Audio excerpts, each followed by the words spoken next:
10 बजे ये प्रतिनिधिमंडल पहुंचा, शहर के गणमान्य लोगों से मिला और उन्होंने अवगत कराया कि समाजवादी पार्टी के विधायक सहजुल इस्लाम के पेट्रोल पंप को विपक्ष में दहशत फैलाने व डराने के इरादे से गिराया गया है, क्योंकि सहजुल इस्लाम जी पेट्रोल पंप चलाने के लिए सरकारी सभी प्रकार की एनओसी हासिल करके सरकारी कंपनी का पेट्रोल पंप चलाया था।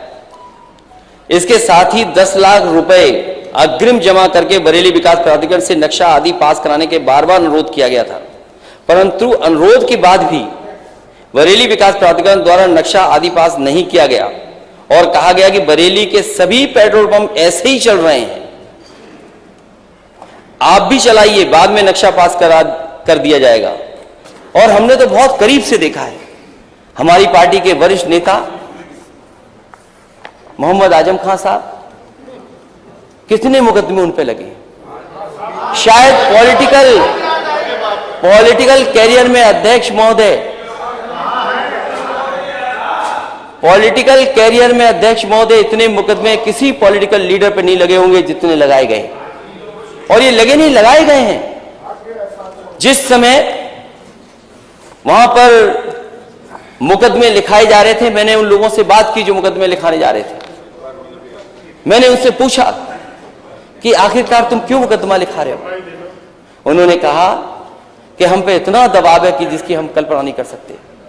और उन पे एक मुकदमा नहीं लगा यूनिवर्सिटी का, और कैसे मुकदमे लगे, किताब चोरी के, जानवर चोरी के, ये सब। खैर अभी न्यायालय से हमें मदद मिली है, अध्यक्ष महोदय, हमें न्यायालय से मदद मिली है और हमें उम्मीद है न्यायालय पे हमारे नेता के साथ न्याय होगा।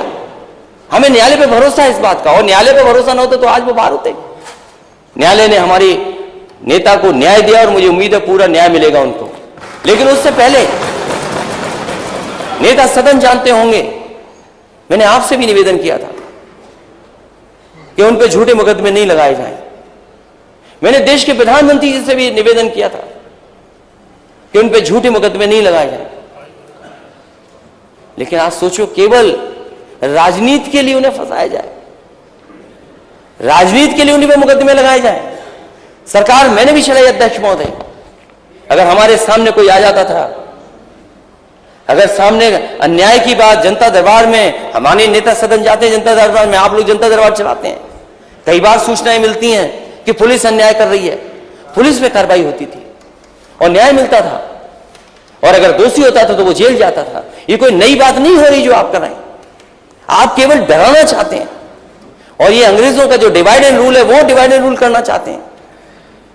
डिवाइड एंड रूल का हिस्सा ये भी है कि विपक्ष में भी मतभेद बना के रखो।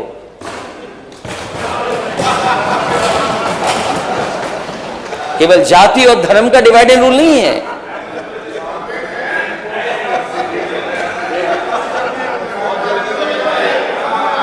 ये डिवाइड एंड रूल शायद अध्यक्ष महोदय, नहीं एक मिनट, ऊपर जो सिक्योरिटी वाले हैं इस बात को चिन्हित करें, अगर किसी ने बोला तो उनको हटाएं वहां से। नहीं, ये देखिए जरा ऊपर, नेता सदन ऊपर देखिए, मैं आप दिखा रहा हूं, मैंने ऐसा कुछ नहीं, उस अलाउड नहीं है, अगर किसी ने किया तो उसको सजा मिलेगी। अध्यक्ष महोदय,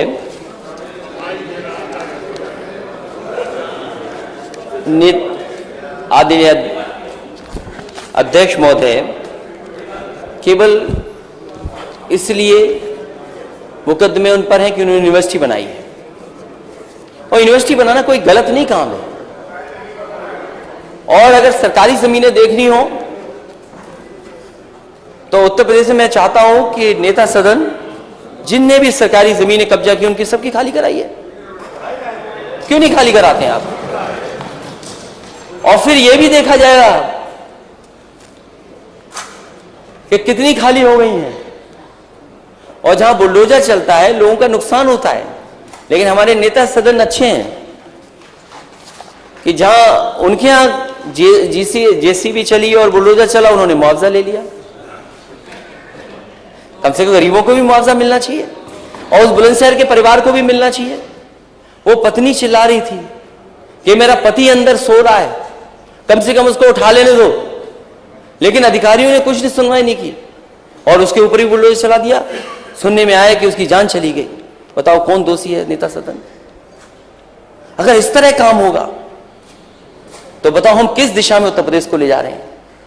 अगर कानून व्यवस्था पे सवाल खड़े होंगे तो आपका इन्वेस्टमेंट नहीं आएगा।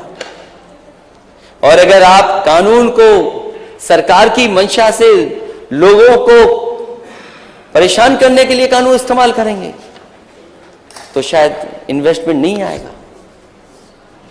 जो बड़ी बड़ी बात कर रहे हैं कानून व्यवस्था को लेकर के, नेता सदन जानते होंगे आईपीएस कभी फरार नहीं रहा किसी सरकार में। एक आईपीएस फरार है, पुलिस ढूंढ ही नहीं पा रही आईपीएस को। इसलिए अध्यक्ष महोदय, मैं आपका धन्यवाद देना चाहता हूं कि इस सरकार ने जो माननीय राज्यपाल महोदय के माध्यम से जो अभिभाषण दिलाया गया, जो डॉक्यूमेंट दिया गया है, उसमें कोई उत्तर प्रदेश को बढ़ती हुई तस्वीर नहीं दिखाई दे रही। इसलिए हम इस मौके पर उस प्रस्ताव के में हमारी जो चीजें दी गई हैं उनको भी शामिल किया, जो कहा गया उनको भी शामिल किया जाए। बहुत बहुत धन्यवाद। माननीय श्री केशव प्रसाद मौर्य।